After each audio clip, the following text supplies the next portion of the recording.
Hi friends, welcome back to my channel. So ఈరోజు నేను ఒక సింపుల్ హ్యాండ్ డిజైన్ చూపిస్తున్నాను. సో ఇదైతే మొత్తం సిల్వర్లో వచ్చింది. బ్లౌజ్ అయితే డార్క్ గ్రీన్ అనమాట. సో టోటల్ సిల్వర్ అనమాట. ఎక్కడ కూడా గోల్డ్ లేకుండా pearls and silver beads and cut beads use చేసాము. సో ఇది చూడండి, చాలా అంటే చాలా బాగుంటుంది.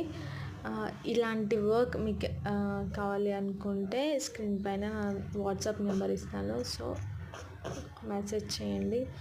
సో ఇంతవరకు ఇంకా నా ఛానల్ సబ్స్క్రైబ్ చేసుకున్న వాళ్ళు ఉంటే సో ప్లీజ్ డూ సబ్స్క్రైబ్.